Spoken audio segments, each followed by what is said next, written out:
My name is Captain Elsie Henson, and at 29 years old, I've served my country on two different battlefields. I thought I understood betrayal. But the cruelest betrayal didn't come from an enemy combatant. It came from my own father, in his lavish, wood-paneled study. With a glass of Macallan 25 in his hand, he delivered his verdict. Your mother and I have made a decision. You're being written out of the will. My mother, Patricia, added, her voice as sweet as honey and as venomous as a snake's. We can't keep watching you play soldier and waste your time on that little computer project. Your brother, Jake, is about to make partner. That is a legacy. My father scoffed. What do you have? A laptop and a fantasy. Your brother has the world. They didn't know that hidden in my jacket pocket was a letter bearing the seal of the Pentagon. A letter that could change everything. If you have ever had your dedication dismissed by your own family, your passion called a game, let me know where you're watching from. Hit that like and subscribe button, because this is the story of building a legacy no one can ever take away. The air in my father's study was thick with the scent of old leather, expensive scotch, and silent judgment. I stood at parade rest, my back straight, my posture a discipline drilled into me at West Point.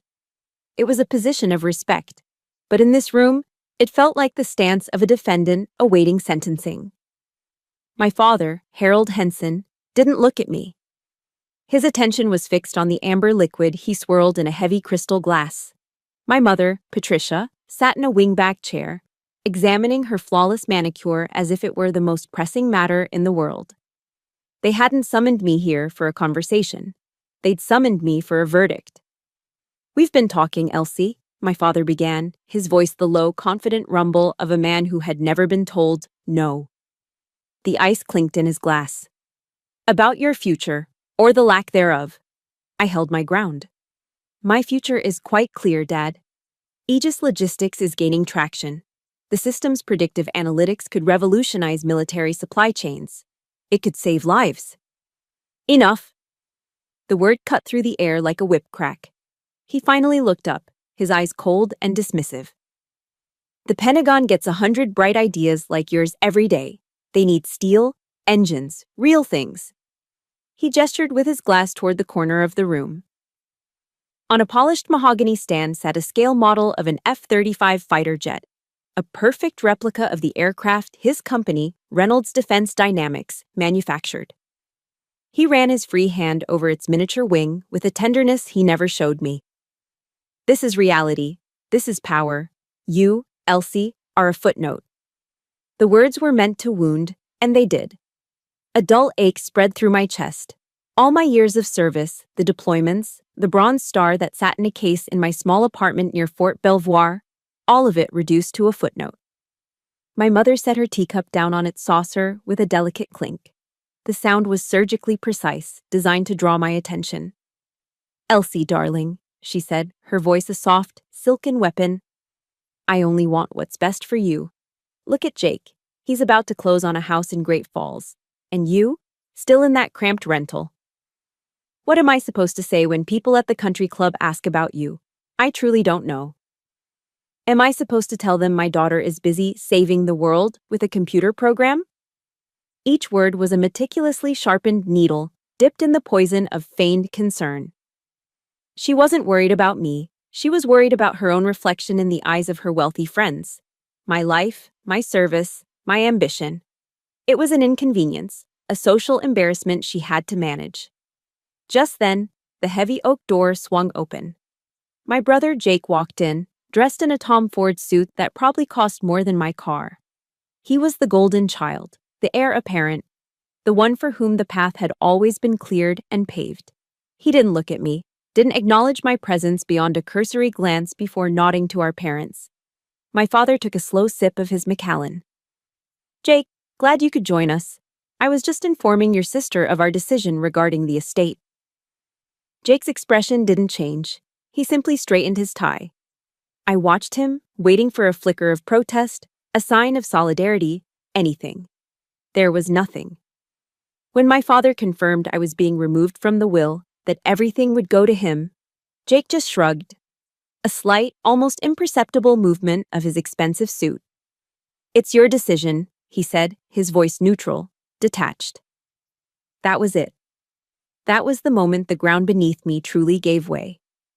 His silence, his easy acceptance of a fortune built upon my exclusion, was more damning than my father's cruelty or my mother's condescension. It was the final, unspoken confirmation. I was not one of them. I was an outsider in my own family. His betrayal wasn't loud, it was a quiet, contemptuous void. I finally allowed myself to break posture, my training giving way to the crushing weight in the room. I turned to leave, my movements stiff, robotic. I had to get out before the disciplined walls I'd built around my emotions crumbled completely. As I reached the door, my father's voice stopped me one last time, each word a shard of ice. "And I suggest you drop that project of yours. This world has no room for dreamers, Elsie. You don't belong in it." I didn't answer. I walked out of the study, through the grand foyer with its marble floors and soaring ceilings, and out the front door. The cold Virginia air hit me like a physical blow, seeping through my coat and into my bones.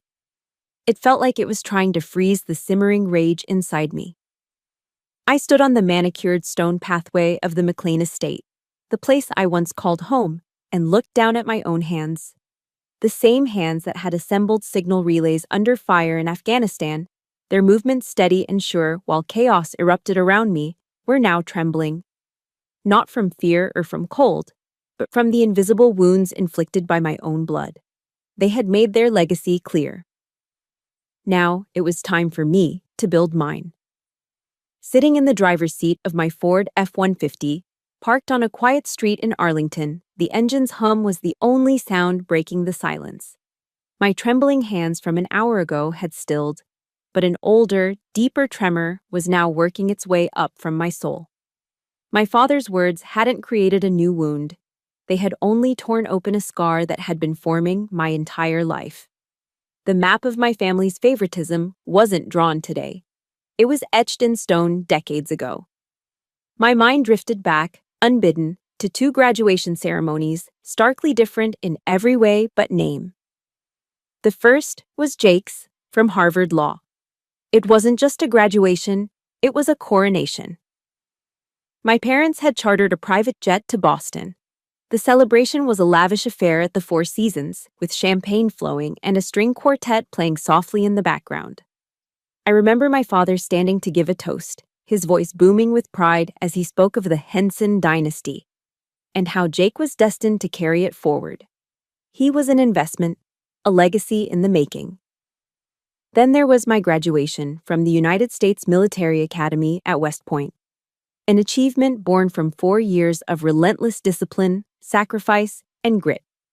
My parents drove up from Virginia, arriving late and complaining about the traffic on the Palisades Parkway. They stayed just long enough for a single, stiff photograph. My mother fussed with my formal gray uniform, trying to make it look less severe. My father checked his Rolex, anxious to leave for what he called a critical meeting back in D.C. I remember standing alone on the vast green expanse of the plain, watching the other cadets embraced by their tearful, beaming families. My uniform felt less like a symbol of honor and more like armor, holding together a heart that was quietly breaking apart. In the Henson dynasty, I wasn't a legacy, I was a liability. The memories kept coming, each one a fresh layer of salt on the wound. I remembered Christmas morning when I was 16. I walked downstairs to see Jake, then 18, being handed the keys to a brand new, midnight blue BMW 3 Series parked in the driveway. A comically large red bow on its hood. My gift was a small, elegantly wrapped box. Inside was a certificate for a course on etiquette and the art of negotiation. It was a not-so-subtle message. Jake was being equipped for power. I was being polished for display. When I couldn't hide my disappointment, my mother pulled me aside, her touch gentle, but her words firm. "Jake needs a car to make an impression at his internships, darling," she had explained. "You just need to make an impression with your charm." That was the moment I understood. The paths for us weren't just different, they existed in different universes. Jake's path was a superhighway, paved with money and opportunity. Mine was an unpaved road I was expected to walk gracefully, in heels. Was there ever anyone who saw me differently? The thought brought a familiar ache, a phantom limb of grief for the only ally I ever had in that house, my Uncle Robert. He was my father's younger brother, a Marine who'd served 2 tours in Vietnam. Uncle Robert was a quiet man, with eyes that had seen too much and a handshake that felt like solid oak. He was the only one who didn't laugh when, at 10 years old, I declared I wanted to be a soldier. Instead, he took me into the woods behind their property and taught me how to read a topographic map. He showed me how to tie a bowline knot, telling me it was a knot that would never fail under pressure. "Just like you, Elsie," he'd said with a rare smile. The day my acceptance letter from West Point arrived, he was the first person I wanted to tell. He was in the final stages of his battle with cancer, his voice weak and raspy over the phone. But his spirit was as strong as ever. "Don't ever let anyone tell you the path you chose is wrong, kid," he'd rasped. "Honor is something you earn. It can't be bought and it can't be inherited." He passed away 2 months later. With him went the only unconditional support I had ever known from my family. The silence he left behind was deafening, and it had been ever since. My father had tried to fill that silence with his own plans for me. I recalled the countless dinners where he'd tried to recruit me into Reynolds' defense. He never asked what I wanted to do. He simply told me what I would do. "You have a good mind, Elsie," he'd say, as if offering a generous compliment. "It's a waste to have it serve the government for a pauper's wage. Come home. I'll give you a department to run." To him, my military service wasn't a calling. It was a low-paying job you took when you couldn't get a better one. It was something to be outgrown, like a teenage phase. His love was a form of control. The suffocating ownership of a CEO managing an underperforming asset. He didn't want a daughter. He wanted a compliant employee who shared his last name. If you've ever had one person in your life who was your rock, your only true supporter, please hit that like button. And in the comments, just type, "Uncle Robert," if you know what it feels like to lose that one person who truly saw you. Sitting there in my truck, the cold dark of the evening pressing in, the memories settled not as anger, but as a profound, chilling clarity. This wasn't a recent betrayal. It was the culmination of a lifetime of them. It was a system, a carefully constructed reality where I was always on the outside looking in. They hadn't just written me out of a will. In their hearts, they had written me off long ago. The question that hung in the silence of my truck was no longer about them. It was about me. They had drawn their map, a world where I had no place. So what now? What if I stopped trying to find my place on their map and started drawing my own? Where in the hell would I even begin? The question of where to begin was answered for me less than 24 hours later.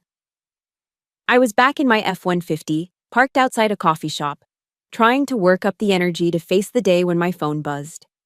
It was a missed call from Dominic Gallo, my sole angel investor, and a man whose belief in Aegis Logistics had been a rare beacon of hope. I took a deep breath, the kind a soldier takes before kicking in a door, and called him back. Dominic's usually calm, optimistic voice was strained, tight with an urgency that sent a jolt of adrenaline through me. "Elsie, bad news," he said, skipping the pleasantries. "Titan Defense Systems just announced an exclusive logistics contract with FEMA. They swooped in and took it right out from under us." My stomach clenched into an icy knot. It wasn't just a contract. It was our lifeline. It was the proof of concept deal that would have put Aegis on the map, the one thing that could have validated my entire struggle. "How, Dominic? Our presentation was solid. They loved the demo." "I know," he sighed, the frustration palpable even through the phone. "But this wasn't about the tech, Elsie. Titan came in with a bid so low it was practically charity work, and somehow they got the approval process fast-tracked through back channels. This whole thing smells." Back channels. The phrase echoed in my head, triggering an alarm bell I'd ignored for months. My mind flashed to a memory from a suffocating charity gala. My mother, holding a glass of champagne, laughing with the senator's wife. I'd overheard her say, "Oh, Harold is just so busy. He's been helping some old friends over at Titan with a new venture." At the time, I dismissed it as idle chatter. Another name drop in a sea of them. Now, it felt like a missing piece of intelligence clicking into place. Dominic's voice pulled me back to the present. It gets worse.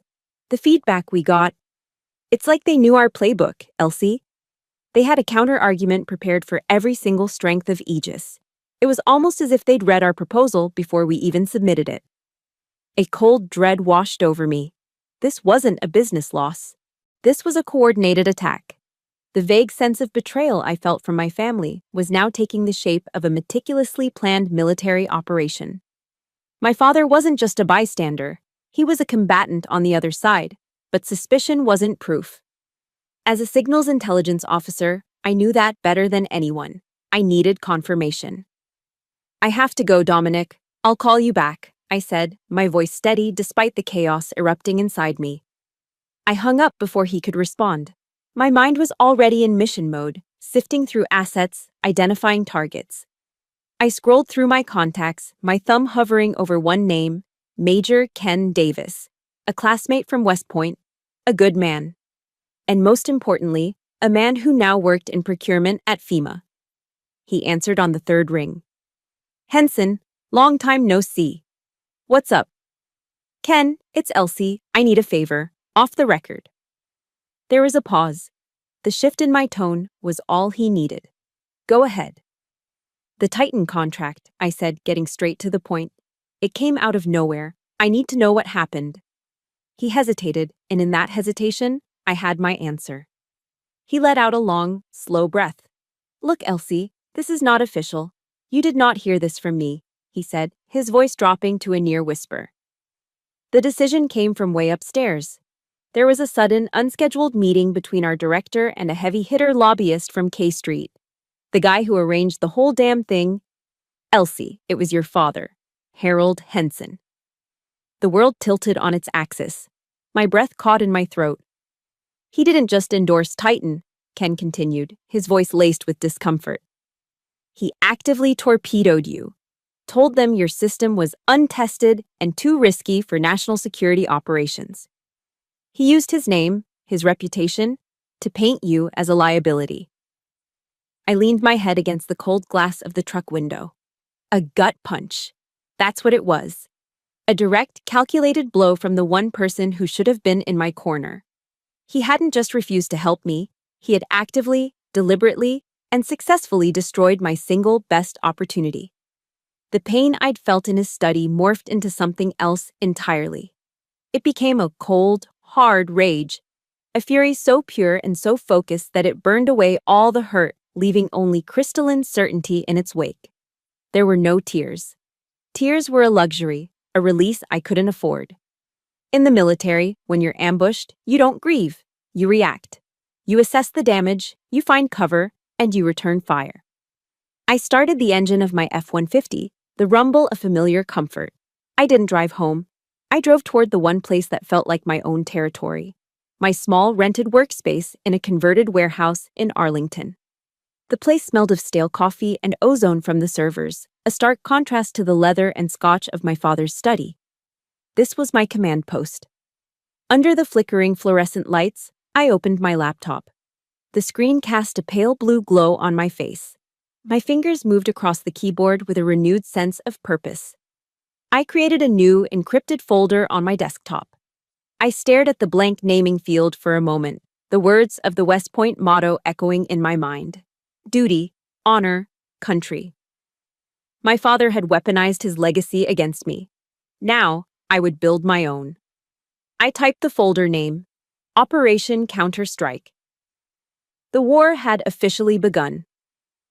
My command post for Operation Counter-Strike was a world away from the polished mahogany and silent judgment of the Henson Mansion.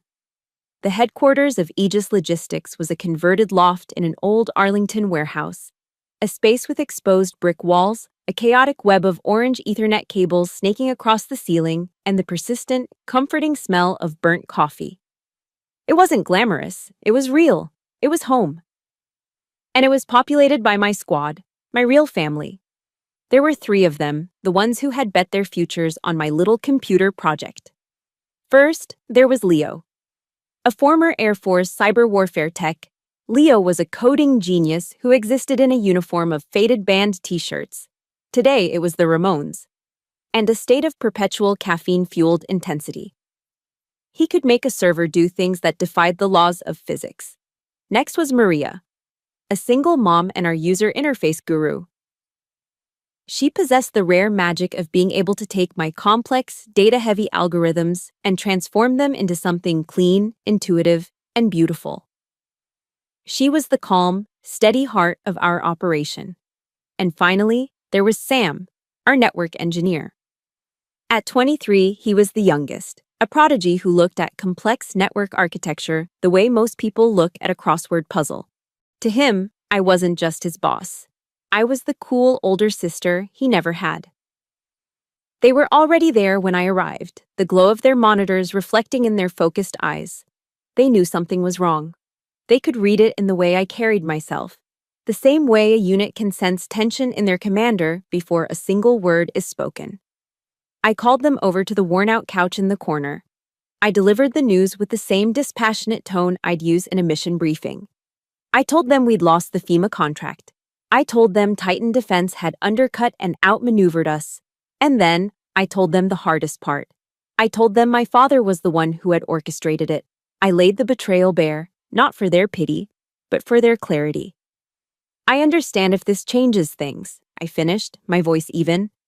The road ahead just got a lot harder. Our funding is almost gone. There are no paychecks coming. If you want to walk, I get it. No hard feelings. Silence descended on the loft, thick and heavy. For a moment, all I could hear was the hum of the servers, the lifeblood of our dying dream. My own words hung in the air, a confession of failure. Then Leo, who had been staring at the floor, looked up. His eyes, usually dancing with lines of code, were fiercely loyal. "Captain," he said, using the title he reserved for moments of absolute seriousness. "I've been shot at using equipment a hell of a lot worse than anything Titan has ever built. I'm not going anywhere." Maria nodded, a determined set to her jaw. She pushed a stray strand of hair from her face. "My daughter Sophia calls you the cool boss lady. I can't exactly go home and tell her I quit on you. Besides, where's the fun in an easy fight?" Sam, ever the man of few words, just looked from Leo to Maria, then back to me, a small, unwavering smile on his face. "We're a team," he said simply, as if it were the most obvious fact in the world. A wave of emotion so powerful it almost knocked me off my feet washed over me. It was gratitude, fierce and overwhelming. In the sterile, opulent rooms of my childhood home, I'd been disowned for my ambition. Here, in this dusty loft, surrounded by these people, I was being embraced for it. Before the weight of the moment could become too heavy, Maria clapped her hands together. "Okay, enough of this. We're not going to sit here and mope. I'm ordering pizza." And just like that, the funeral became a war council. We pooled the cash from our wallets, about $43 in total, and ordered 3 large pizzas from a local joint and a couple 6-packs of beer. We sat on the floor, using empty boxes as plates, surrounded by whiteboards covered in flowcharts and algorithms. The tension of the last 24 hours began to melt away, replaced by the easy camaraderie of people who have been through hell together. Leo told a story about trying to fix a satellite uplink during a sandstorm in Qatar. Maria made us laugh describing her daughter's attempt to code a new game on her iPad. We weren't just colleagues, we were soldiers in the same trench, sharing our rations and finding strength in each other. Looking at their faces, illuminated by the glow of a single desk lamp, I felt a profound sense of peace. This was my family. Not the one defined by blood and a last name, but the one forged in shared purpose and mutual respect.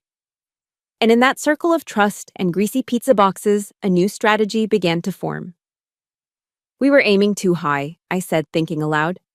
"FEMA, the Pentagon, they're too big, too political, too easy for someone like my father to influence." Leo took a bite of pepperoni pizza. "So we go smaller, more agile." "Exactly," I said, an idea sparking to life. "We pivot. We go where the need is immediate, where bureaucracy can't keep up. We go to the front lines of a different kind of war. I stood up and walked to the largest whiteboard, picking up a dry erase marker. We're going to talk to the California National Guard. They're fighting wildfires year-round. Their logistics are a nightmare. They need us. Later that night, long after the others had gone home, I stood alone by the loft's large window, looking out over the sleeping city. In the distance, the white marble of the Lincoln Memorial was a faint, steady beacon in the dark. I thought of the oath I took as a commissioned officer, the promise to support and defend the Constitution against all enemies, foreign and domestic. I never imagined the most dangerous domestic enemy I'd face would share my own DNA. That night, I made a new oath, a silent one, just for myself. I would not let Aegis die. I would not let a system that could protect my fellow soldiers, firefighters, and first responders be buried by greed and arrogance. My father had declared war on my dream. Now, he was about to find out what it felt like to fight a soldier who had nothing left to lose. The 3 weeks that followed were a blur of caffeine, code, and cautious optimism. Fueled by pizza and a renewed sense of purpose, my team and I worked around the clock. We retooled Aegis, customizing its algorithms to tackle the chaotic logistics of natural disasters. We ran thousands of simulations, teaching the AI to predict wildfire hotspots based on weather patterns and topographical data, and to optimize the deployment of water, food, and firefighting equipment with ruthless efficiency. Our target was the California National Guard, and we finally landed a video conference with their senior logistics officers. The presentation was flawless. Leo's code ran without a hitch. Maria's interface was so intuitive it felt like magic, and Sam kept the network connection stable as a rock. We weren't just showing them software, we were showing them a lifeline. At the end of the call, Major General Miller, a stern-faced man who looked like he'd been carved from granite, actually cracked a smile. "Captain Henson, this is impressive," he said, his voice a low gravel. "Damn impressive. Give us a few days to review with the Adjutant General. We'll be in touch." When the call ended, a wave of pure, unadulterated hope washed over our tiny office. For the first time in weeks, I allowed myself to believe. We had found a new path. We had found a way to win. The feeling was intoxicating. That evening, as I was packing up to leave, my phone buzzed with a text message. It was from Jake. My stomach tightened instantly. "Heard the call with Callie went well. Happy for you," it read. My eyes narrowed. Happy for me. He hadn't spoken to me in months. The text continued. "But seriously, Els, Dad is making a very generous offer. Don't let your pride get in the way. A vice president position isn't something you just walk away from." A wave of nausea rolled over me. It was so perfectly crafted, so insidiously manipulative. The faux concern, the casual use of my nickname, the appeal to be realistic. It wasn't a message of brotherly advice, it was a threat wrapped in a silk bow. It was a clear signal from headquarters. "We know what you're doing. It's futile. Surrender now." They weren't just watching me, they were tracking my every move. The next 3 days were agonizing. Every time my phone buzzed, my heart leaped into my throat. I refreshed my email every 5 minutes, my anxiety a constant humming current under my skin.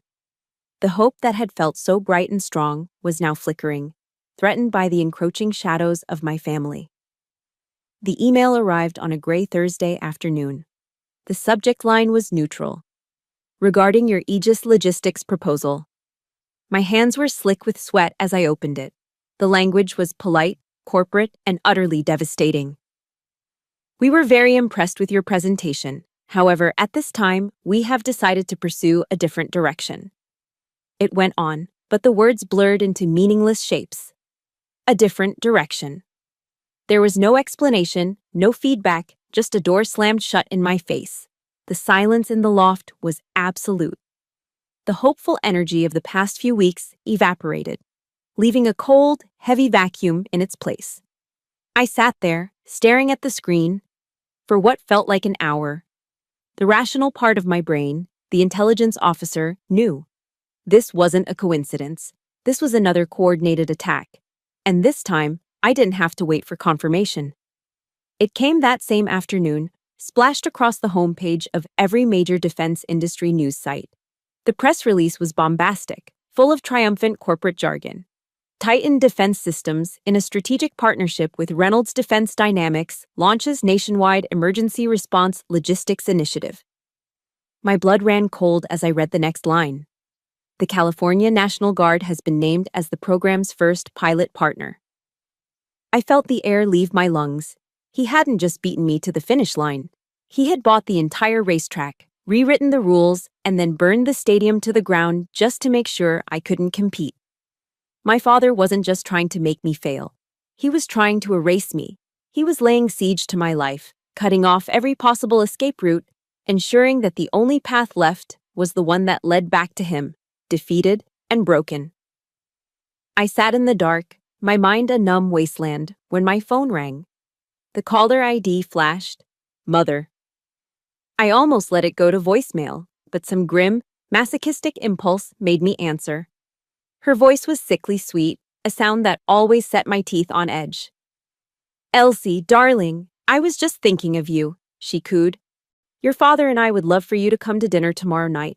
We have something very important to discuss. Oh, and Bill Peterson, your father's business partner, will be joining us. It will be lovely. I clutched the phone, the cold plastic biting into my palm. It wasn't an invitation. It was a summons. This was the final act of their campaign. They had systematically destroyed every alternative, isolated me, and starved my resources. Now, the conquering generals were inviting the defeated enemy to the surrender ceremony. They were going to make me their final offer, the one they believed a desperate, cornered animal could never refuse. A strange calm settled over me. The anger that had been simmering beneath the surface for weeks wasn't hot anymore. It had cooled, hardened, and sharpened into something lethal. They thought they had me trapped. They thought the siege was over. They were wrong.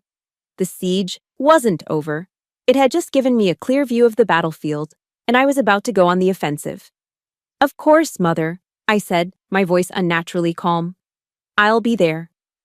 I wore a simple black dress to dinner, the kind that signals professionalism, not celebration. As I stepped into the dining room, the scene was exactly as I had pictured, a stage set for a surrender. The long mahogany table was a gleaming battlefield, impeccably arranged with Tiffany silver and Waterford crystal that refracted the light from the chandelier overhead. The air was thick with the scent of lilies and something else, the cloying aroma of self-satisfaction. Bill Peterson, my father's partner, rose to greet me. He was a portly man whose expensive suit couldn't hide his soft edges, with a politician's smile that never reached his eyes. Elsie, wonderful to see you, he boomed, his handshake moist and brief. My mother fluttered around me, complimenting my dress, my hair, anything to fill the suffocating silence with meaningless noise. My father simply nodded from the head of the table, the king observing a subject entering his court. I took my seat. The dinner conversation was a masterclass in calculated boredom. The stock market, the upcoming midterms, a tedious story about a golf game at their exclusive club in Potomac. I remained silent, a ghost at the feast, taking small sips of water. I felt like a prisoner of war, being offered a final meal before the execution of my dreams. I focused on a lesson from West Point strategy class: never fight the enemy on their terrain, by their rules. This dining room was my father's terrain. These were his rules. I wasn't here to fight. I was here to gather intelligence. During a lull in the conversation, my father cleared his throat and leaned back, a smug look on his face. You know, Bill, he said, directing his story to his partner, but his gaze squarely at me. It reminds me of a little startup.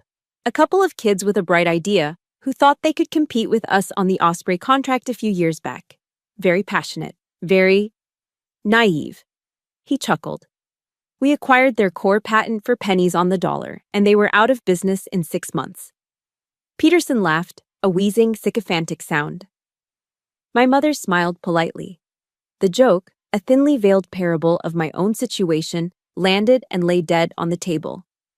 It was a power play, a public humiliation designed to remind me of my place.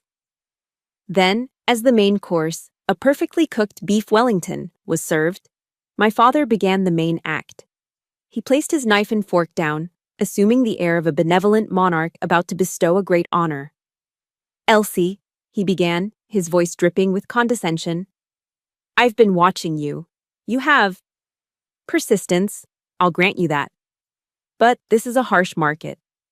He glanced at Peterson, a silent cue. "We've discussed it, and I am prepared to forget this recent unpleasantness. It's time to put that little project of yours to rest. The position of Vice President of Strategy at Reynolds Defense is still available for you." My mother jumped in, her voice brimming with manufactured warmth. "That's right, darling. It's time to come home. We can finally be a family again." Come home. The words were an insult, as if I had been the one who left, the one who had strayed. I said nothing, my face a mask of neutrality. I could feel their eyes on me, waiting for the tears, the gratitude, the relief of a broken daughter finally accepting her defeat. Then came the final twist of the knife, delivered by Bill Peterson. He leaned forward, dabbing his lips with a linen napkin. "Elsie, your father has told me about your vision for predictive logistics. It's impressive, truly. We need a mind like yours on the team," he said, his voice smooth as oil. "Especially to help us integrate new technologies, like the ones from Titan, for example." And there it was, the coup de grace, the final, unthinkable term of my surrender. My breath caught in my chest. A white-hot rage, so intense it felt silent, roared to life inside me. They didn't just want me to give up. They didn't just want me to work for them. They wanted me to take the brilliant, beautiful thing I'd built from scratch, the very soul of my professional life, and use it to legitimize and improve the stolen, second-rate product they had used to crush me. They wanted me to personally oversee the autopsy of my own dream, then hand them the organs on a silver platter. They wanted my mind, my compliance, and my soul. If you have ever been in a situation where you had to make a choice between your dignity and keeping the peace, I want you to hit that like button right now. And in the comments, just write the single word, dignity, to let me know you stand with me. Something inside me shifted. The rage didn't boil over. It cooled, crystallizing into something hard and unbreakable. I slowly, deliberately, placed my Tiffany knife and fork down on the plate, the silver making a soft, final sound against the porcelain. I lifted my head and looked at each of them in turn. My father, the architect of my pain. My mother, his willing accomplice. Bill Peterson, the smiling vulture. I didn't raise my voice. I didn't argue. I smiled. It was a cold, alien thing, a smile they had never seen on my face before. It held no warmth, no joy, only the chilling calm of absolute resolve. "This is," I said, my voice perfectly even, "a very generous offer. I'll need some time to think about it." I stood up from the table, my movements fluid and controlled. I gave a slight formal nod. "Thank you for dinner." And I walked away, leaving them sitting in a stunned, confused silence. I didn't run. I walked, my back straight, my head held high, out of their house and into the cool night air. Sitting in my truck, the engine off, I didn't feel angry anymore. The fury had burned itself out, leaving behind a state of perfect, diamond-hard clarity. A soldier knows that you cannot win a war by fighting on the enemy's terms. My father thought this dinner was the end of the game. He was wrong. It was the beginning of mine. He had shown me his weapons, money, influence, and ruthless contempt. Now, it was time to show him mine. Clarity is a weapon. In the quiet of my truck after that dinner, I remembered the words of an instructor at Fort Huachuca, the Army's intelligence school. Assume your enemy is lying. Your job is to find the truth they're trying to hide. My father had lied. He had presented himself as an ally to Titan, a mere supporter. It was time to find out the truth. I didn't go back to the loft. I went to my small apartment, and in the space of an hour, I converted my living room into a tactical operations center. My laptop was the command console. A large whiteboard dragged out from my spare bedroom became the intelligence board. Fueled by black coffee and cold fury, I launched Operation Counter-Strike. My first target was the financial link between Reynolds Defense and Titan. This wasn't a job for clandestine methods. It was a matter of public record if you knew where to look. I spent the next several hours deep in the digital labyrinth of the SEC's EDGAR database, sifting through quarterly reports, shareholder disclosures, and dense footnote-laden filings.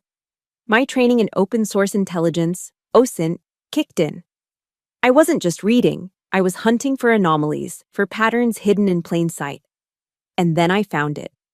It was buried in a Schedule 13D filing from 6 months prior. Reynolds Defense hadn't just made a strategic investment in Titan. They had been quietly acquiring a massive block of Titan's stock through a series of shell corporations. It was enough for a controlling interest. My father wasn't supporting a competitor. He owned the competitor. The FEMA contract, the California contract, he wasn't just clearing the way for an ally. He was engaging in predatory, monopolistic tactics to secure business for his own clandestine acquisition.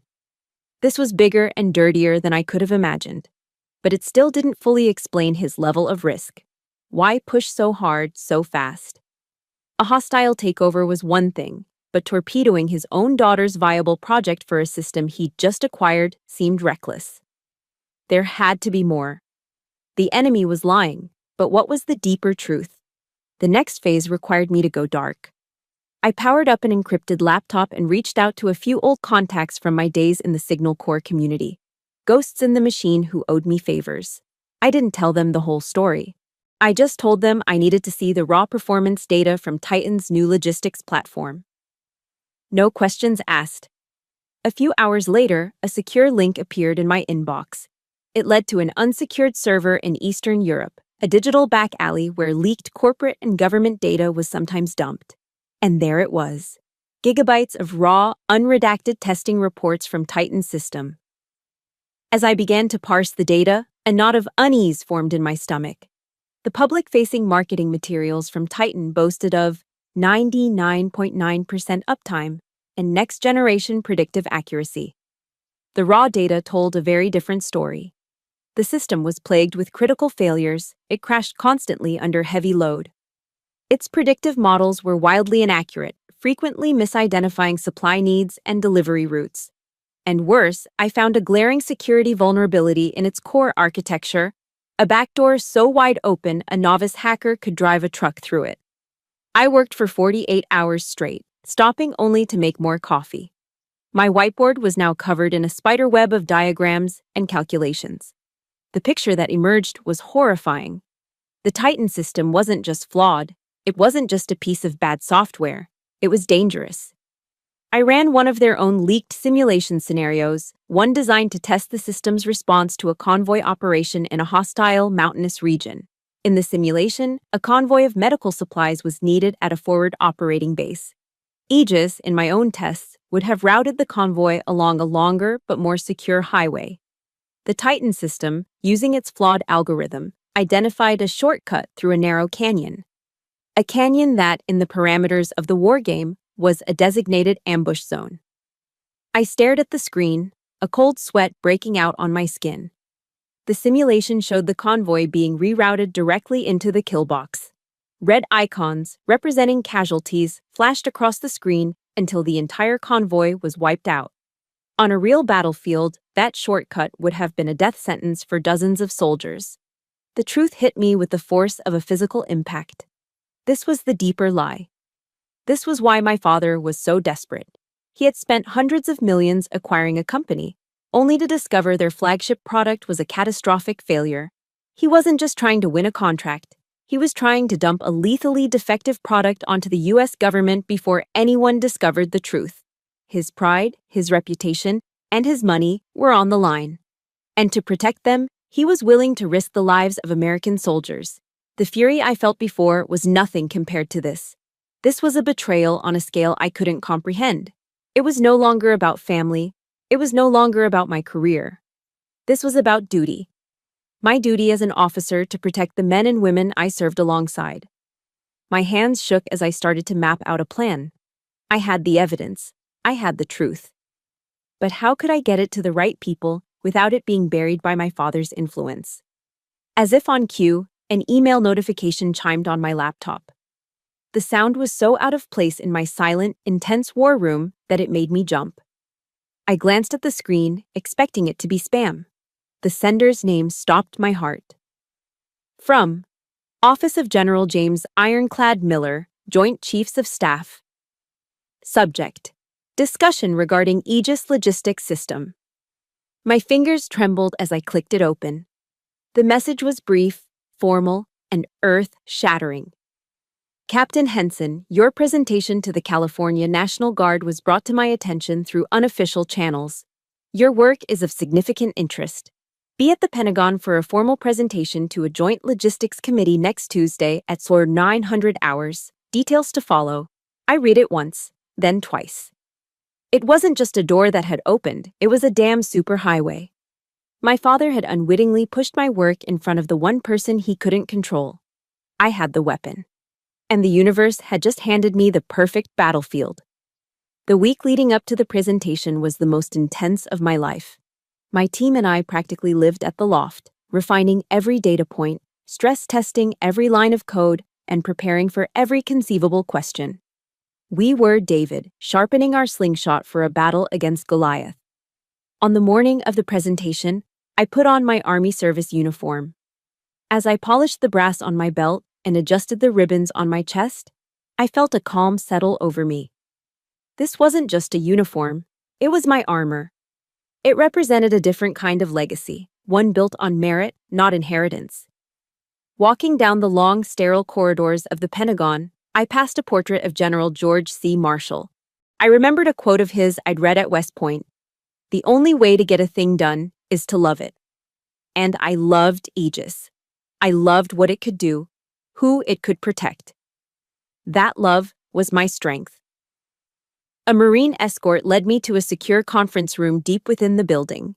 The plaque on the door read simply, "The Tank." This was the highly secured conference room of the Joint Chiefs of Staff, a place where the fates of nations were decided. It was not a large room, but the air inside felt heavy with the weight of history and power.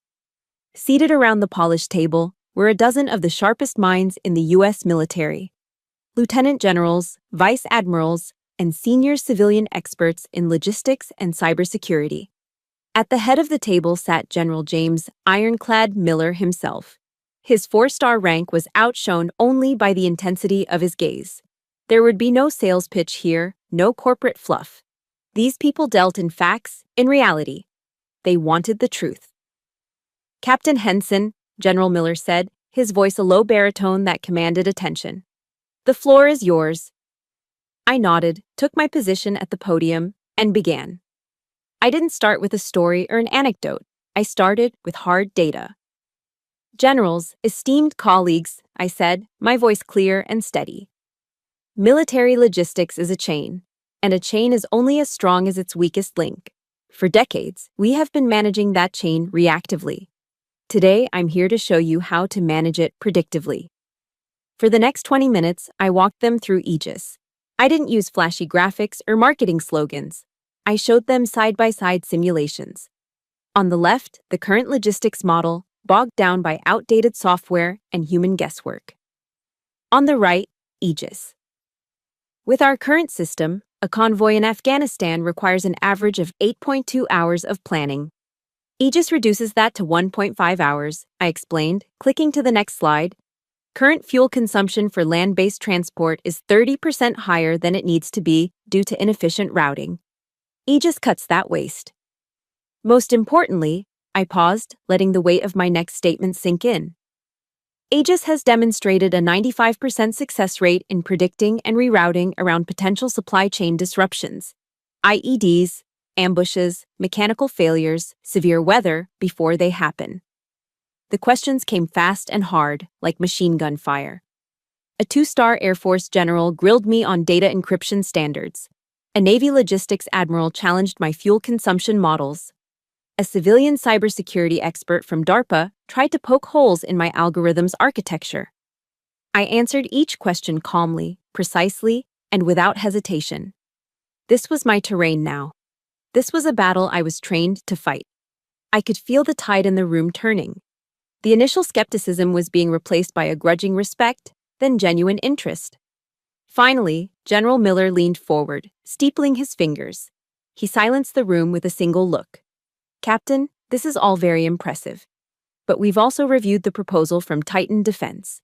On paper, they promise similar results." This was the moment. The air crackled with tension. The entire room was waiting to see how I would handle the Goliath in the room. I took a slow, deliberate breath. I did not have the evidence of Titan's fatal flaws with me. To present it here would have been an accusation, a breach of protocol. It would have turned me from a presenter into a whistleblower, and that was not my mission. My mission was to prove Aegis's superiority on its own merits. "General," I said respectfully, "I cannot and will not comment on a competitor's system, but I can show you our results from the field." I clicked to the final file in my presentation. It was raw video footage from a recent joint training exercise at Fort Irwin. The video showed a convoy of Humvees making its way across the desert. "In this scenario," I explained, my voice narrating the action, "the convoy's objective is to deliver critical medical supplies. Intel reports a bridge on their primary route has been compromised. The existing command and control system is still processing the report." On the screen, a split view showed the Aegis interface. We watched in real time as my system, analyzing data from a drone overhead and updated intel feeds, flagged the bridge as a high-risk choke point. Before the human commander even had the report in his hands, Aegis had already calculated 3 alternate routes, ranked them by speed and safety, and pushed the optimal choice to the lead vehicle's display. The convoy seamlessly changed course, bypassing the compromised bridge and reaching its objective 37 minutes ahead of schedule. The mission was a success. The supplies were delivered. The lives were, hypothetically, saved. I turned back to the committee, letting the final frame of the video hang in the air. "My system wasn't built in a sterile lab, General," I said, my voice quiet but ringing with conviction. "It was built from the hard-learned, bloody lessons of the battlefield. It was built for the soldiers in that convoy." Absolute silence descended upon the tank. The generals exchanged glances, a flurry of silent communication passing between them. General Miller's eyes bored into mine, searching, assessing. Then, for the first time, the faintest hint of a smile touched the corner of his ironclad mouth. "Captain Henson," he said, his voice resonating with finality. "Get your team ready. We're green-lighting a pilot program, effective immediately." The words hit me with the force of a shockwave. It wasn't just a contract. It was validation. It was vindication. It was the highest authority in my world looking at me and saying, "We see you. We believe in you." All the dismissal, the scorn, the years of being told I was a footnote, all of it was vaporized in that single, powerful moment of recognition. As I walked out of the Pentagon and into the bright Virginia sun, I felt light enough to fly. The war for respect was over.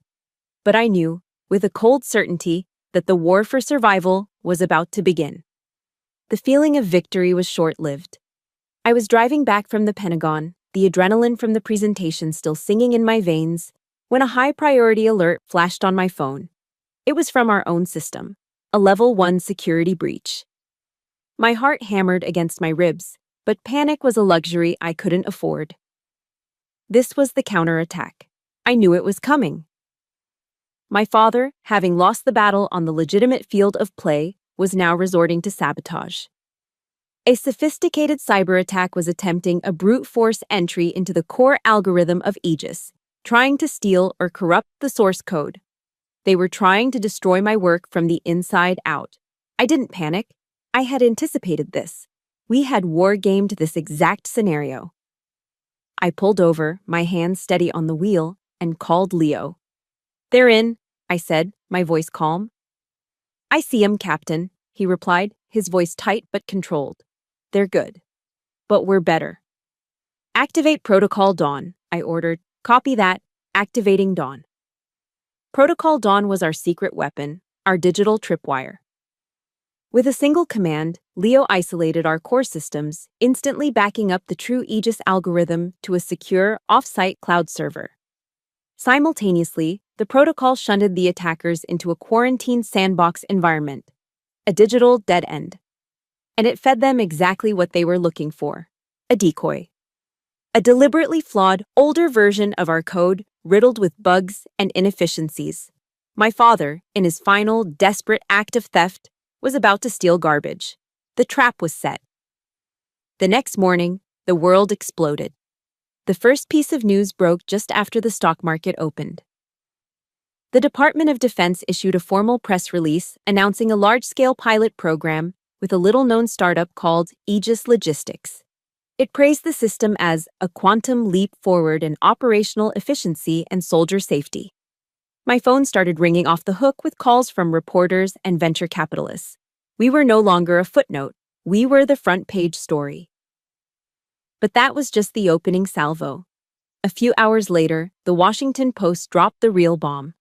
A veteran investigative reporter, a man known for taking down corrupt politicians and defense contractors, published a sprawling, meticulously documented exposé. The headline was devastating: Titan's Trojan Horse: How a Defense Giant Sold the Pentagon a Flawed System. The article was a masterpiece of journalism. Citing leaked internal documents, which I had anonymously provided to the reporter weeks earlier, it laid bare the entire conspiracy. It detailed Titan's fraudulent testing data, the catastrophic security flaws, and the system's lethal potential. And, in the final, damning paragraphs, it detailed the role of Harold Henson, CEO of Reynolds Defense Dynamics, in aggressively lobbying for a dangerous product while simultaneously acquiring the company that made it. The fallout was immediate and catastrophic. It was a financial firestorm. Wall Street reacted with brutal swiftness. The stock of Titan Defense Systems went into freefall. Trading was halted twice. By the end of the day, it had lost 80% of its value, effectively wiping the company off the map. Reynolds Defense Dynamics, inextricably linked to the fraud, was dragged down with it. Its stock cratered, losing over half its value in a matter of hours. By evening, the political firestorm began. Senators on the Armed Services Committee were calling for immediate congressional hearings. The SEC announced a formal investigation into market manipulation. The empire that Harold Henson had spent a lifetime building, the legacy he valued more than his own daughter, was crumbling into ash. The fire he had started to burn me down had turned back on him, consuming everything he held dear. I was at the loft with my team, watching the news unfold on a large monitor, when my phone rang. The screen displayed a name I hadn't seen in a long time: Mother. I let it ring for a moment, the sound an alien intrusion into our quiet celebration. Finally, I answered and put it on speaker. Her voice was almost unrecognizable. The haughty, controlled tone was gone, replaced by a raw, ragged panic. Sobs tore through her words. "Elsie? Oh God, Elsie, what have you done?" she cried, her voice cracking. "Your father, the company, everything. It's all gone. We're going to be ruined. You have to do something. Call them. Tell them it was all a misunderstanding." I listened in silence as she pleaded, her words a torrent of self-pity and denial. There was no apology, no acknowledgement of the truth, just a desperate attempt to put the genie back in the bottle. My team looked at me, their expressions unreadable. When she finally paused to take a breath, I spoke. My voice was quiet, calm, and devoid of malice. It was the voice of pure, unalterable fact. "I didn't do anything, Mother," I said. "I just built a better system." I let that hang in the air for a beat. "The rest," I finished, "is the consequence of Dad's choices." I pressed the red icon on my screen, ending the call before she could reply. There was no triumph in the action, no surge of victorious adrenaline, just a profound, echoing emptiness. The war was over. The enemy was defeated. And all I felt was the hollow silence that follows the final shot. The connection was severed, not just on the phone, but for good. A week after the firestorm, they came. Not to the house in McLean, but to my territory, to the loft. My parents appeared unannounced at the door, and for a moment, I didn't recognize them. They looked like faded photographs of the powerful people they used to be. My father's expensive suit hung loosely on a frame that seemed to have shrunk. My mother's perfectly coiffed hair looked brittle, and her eyes were puffy and red. The arrogance was gone, replaced by a weary, hollowed-out desperation. They stood awkwardly in the middle of our workspace, dwarfed by the whiteboards and humbled by the scent of burnt coffee. My father spoke first, his voice a hoarse rasp I had never heard before. "Elsie," he began, unable to meet my eyes. I know I was wrong. But the company, it's all I have. It's my whole life." He finally looked at me, his eyes pleading. "Please, talk to General Miller, use your influence, tell them there's been a mistake, you can save it." My mother began to cry, not the performative tears I was used to, but the ragged, ugly sobs of true despair. "Think of the family, Elsie, please." I looked at these two strangers, the authors of my deepest wounds, and I felt nothing.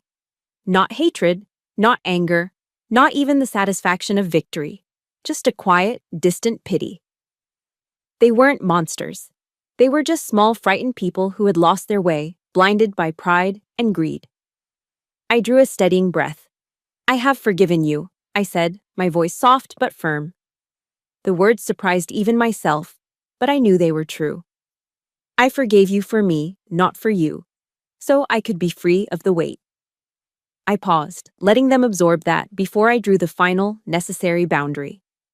But forgiveness doesn't erase consequences. I looked directly at my father. "You taught me that this is a world where the strong survive and the weak are left behind. You chose your path, Dad, and I've chosen mine. I will not use the legacy I am building to save one that was built on lies." I walked them to the door, my movements calm and deliberate. It wasn't an act of cruelty, but an act of finality. It was the last time I ever spoke to them. The months that followed were a whirlwind of growth and creation. Aegis Logistics exploded. The pilot program with the DoD was a resounding success, and contracts began pouring in. We moved out of the dusty loft and into a sleek, modern office in Crystal City with glass walls and a view of the Potomac. But we brought the culture of the loft with us. We still had pizza on Fridays, and Leo still wore his faded band t-shirts under his new company fleece. Our family was growing, but it was still our family. With our first major profits, I knew exactly what I had to do. I established a nonprofit foundation. I named it after the one man in my family who had truly believed in me, who had taught me the meaning of a legacy that couldn't be bought. At the launch event for the Robert Henson Foundation, our new office was packed. My team was there, along with General Miller and a crowd of young, bright-eyed veterans, all entrepreneurs in the tech space, all hoping to be the first recipients of our grants. I stood at a podium, looking out at the faces of my real family and my new mission. "A legacy isn't measured by the dollars in a bank account or the name on a building," I said. "It's measured in the lives you touch, in the potential you unlock in others." My uncle, a Marine, taught me that honor is earned. Today, we want to give others the chance to earn theirs. I looked over at Leo, Maria, and Sam, who were watching me with proud smiles. This is our legacy. The story ends, but my life began, a year later. I am standing on the balcony of my office, a warm breeze drifting in from the river. I am a respected name in the defense technology world now, a captain on reserve status, and a CEO. My phone buzzes. It's a call from a young Marine veteran, one of our foundation's first grantees. He's excitedly telling me about a breakthrough in his drone navigation software. I listen, offering advice, my heart filled with a quiet, profound sense of fulfillment. This is what it's all about. This is the work that matters. After the call, I walk back to my desk. I open the bottom drawer and pull out an old, framed photograph. It's the one from my West Point graduation, a stiff, awkward picture of a young woman in a gray uniform standing next to two people who happen to be her parents. For years, looking at this photo brought a sharp, familiar sting of pain and loneliness. But now, as I look at the face of that young, determined cadet, I feel no pain. I just feel a gentle sense of peace. I feel pride for her, for the impossible journey she was about to embark upon. I didn't inherit a legacy of wealth and power. Instead, they gave me a different gift, an accidental one. They gave me a fire. They gave me a fight. They forced me to build my own damn legacy from the ground up, one built on integrity, honor, and a family forged in loyalty. And that is worth more than anything they could have ever left me in a will. Thank you for listening to my journey. The most important lesson I learned is that a true legacy is never inherited. It's forged in the fires of your own challenges and built with your own two hands. Your value is not determined by the family you were born into, but by the one you choose to build and the honor you choose to live by. If this story resonated with you and you believe in the power of forging your own path, then I invite you to become part of this community. Hit that subscribe button and turn on notifications because your story and stories like ours deserve to be heard. I'll see you in the next one.